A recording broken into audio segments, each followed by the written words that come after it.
Entre finanzas e impuestos. Continuamos. Gracias por continuar con nosotros en este su programa Entre Finanzas e Impuestos, transmitido desde el Colegio de Contadores de la Ciudad de Puebla. Nos ha abierto su casa el contador público certificado Carlos Ramírez y estamos platicando de un tema muy interesante que sirve para nuestros amigos empresarios, el que se involucren, el que conozcan de los estados financieros que finalmente producimos nosotros los contadores públicos y que hoy en su intervención pues nos está desglosando, nos está dando a conocer partes importantes de estos estados financieros. En el segmento anterior nos quedamos en el balance general y estábamos por platicar del tema de las depreciaciones. Así que, Carlos, no te interrumpo más. Vamos a continuar con este interesante tema y platícanos respecto al tema de las depreciaciones. Sí, claro.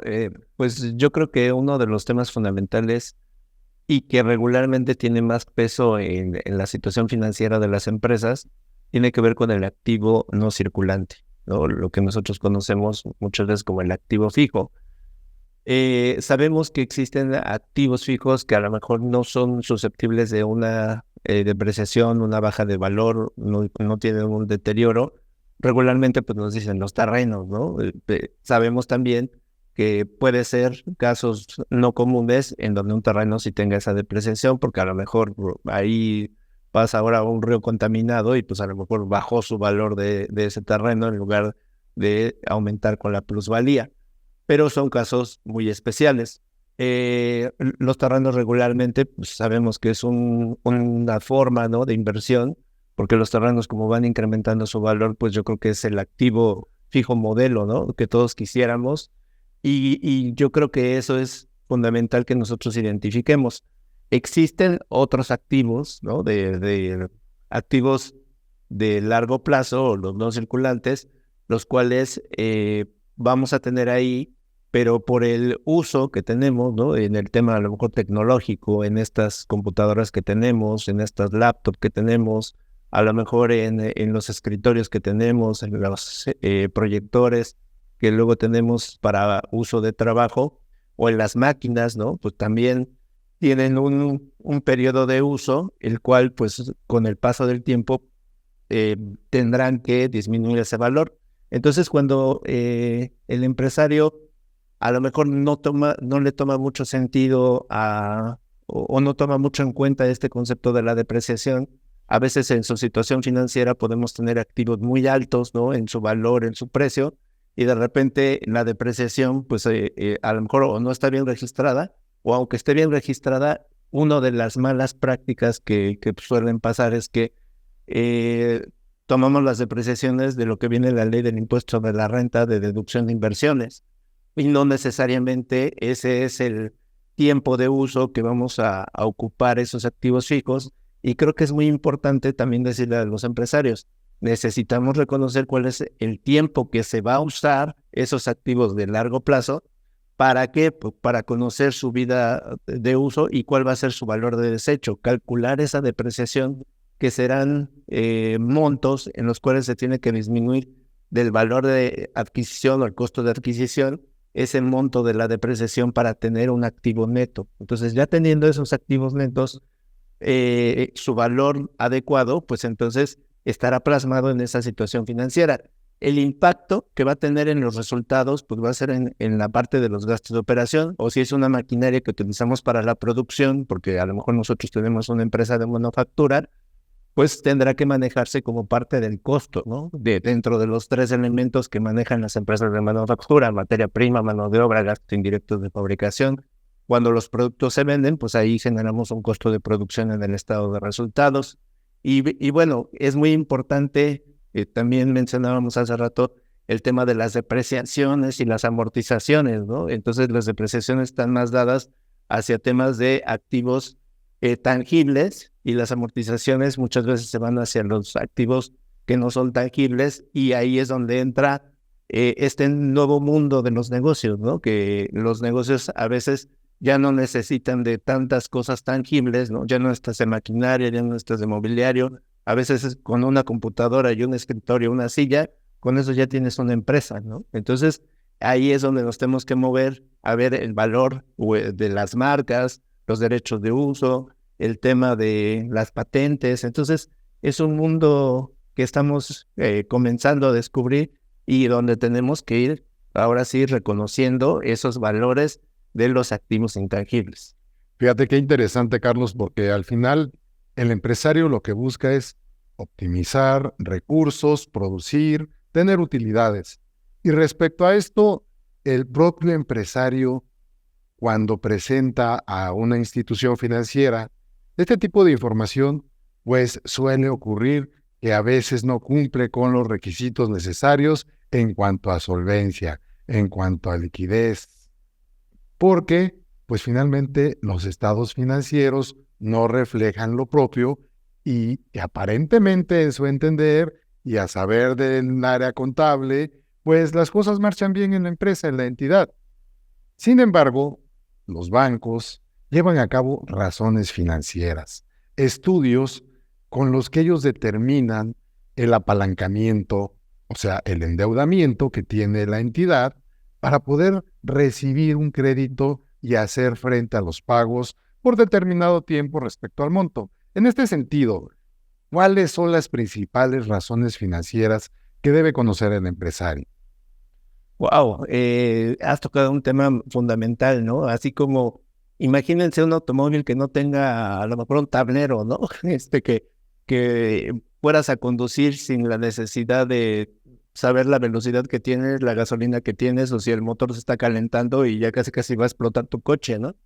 A veces nos lanzamos así en el mundo de los negocios sin ningún indicador. Entonces, los indicadores, pues es precisamente ya como la traducción de esos estados financieros bajados precisamente para que el empresario o para que aquellas personas que no están muy relacionadas con el mundo de los negocios en temas de contabilidad, pues puedan reconocer y puedan ver algunos indicadores que les ayude a lograr esas metas, ¿no? Entonces, esos indicadores, fundamentalmente hay 3 tipos de conceptos que debe conocer el empresario, que es la liquidez, la solvencia y la rentabilidad. La liquidez, pues obviamente es la forma en cómo pagar o asumir tus compromisos pagándolos en el corto plazo, pagándolos con numerario, con dinero, ¿no?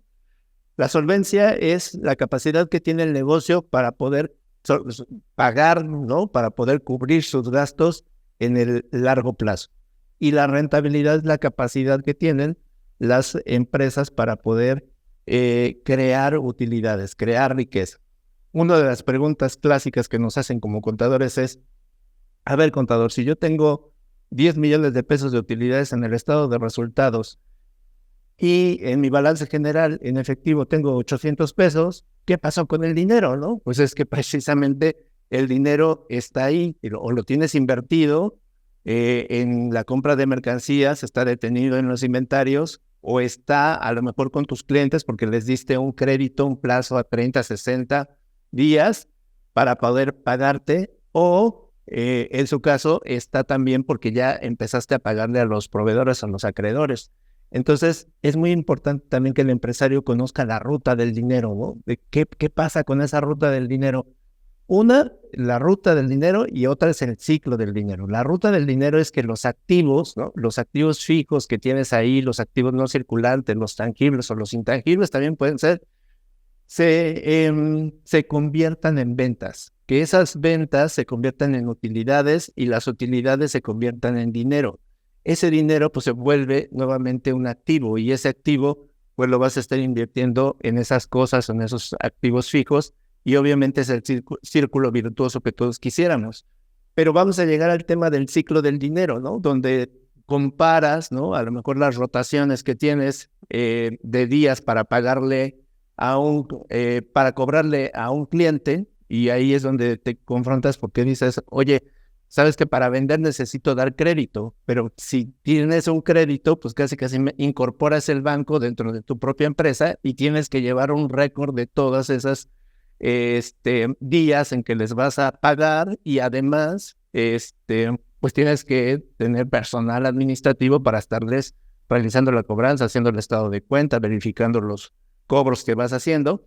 Entonces, esos días de cobranza más los días que tienes de almacenaje, que también los puedes analizar con los estados financieros, ahí con los indicadores, pues te van a dar un ciclo en el cual pues tienes que esperarte, un ciclo de espera en el que el dinero no va a llegar a ti. ¿Por qué? Porque lo tiene el cliente o lo tiene en tu almacén, ¿no? Y mientras la mercancía está en tu almacén, pues no se está desplazando y no te van a pagar. Y por otro lado, sumas esos 2 días, ¿no? Esos 2 ciclos y lo comparas contra los días en que a veces pagas, y ahí es donde el empresario se encuentra muchas sorpresas. Resulta que paga, ¿no? Paga antes de cobrar. ¿Y cómo le hace? Pues con financiamientos. ¿Financiamiento de quién? Pues de los proveedores o de los acreedores, que le cuesta muchísimo si es un acreedor bancario, o puede ser que le inyecte dinero el propio socio. Entonces, ahí es donde comenzamos a tener que revertir esta situación.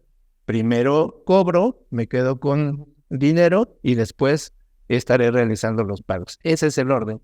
Pero sabemos que muchas empresas están de forma contraria. Entonces, hay que ir con las personas que saben, que conocen de estos temas financieros, empresariales, y pues obviamente sujetarse a sus recomendaciones. Muy bien, Carlos. Pues temas muy interesantes, porque al final es la economía de nuestras empresas, de las MIPYMES, de las empresas que hacen que este país avance, produzca, genere empleos y además genere utilidades para el pago de impuestos. Y siendo así, pues no tenemos más que acatarnos a entender todo esto que tú nos has expuesto, a efecto de que no tengamos sorpresas, porque no solamente las personas físicas estamos involucradas en un buró de crédito, también las personas morales, e incluso hasta los mismos socios. Y el incumplir con las obligaciones fiscales también nos coloca en el ojo de ese buró de crédito. De tal forma que no tenemos más alternativa que entender, que involucrarnos.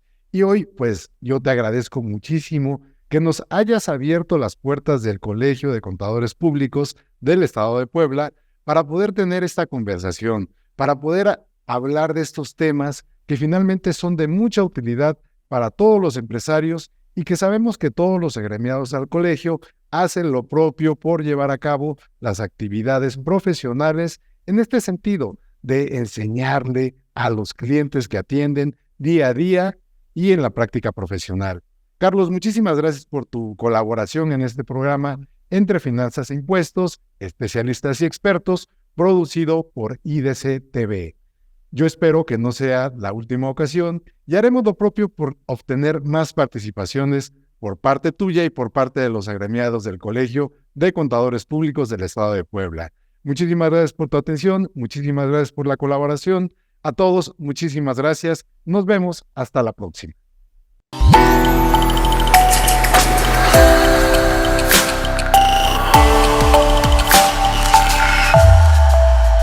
Entre Finanzas e Impuestos TV. Aprendizaje con entretenimiento.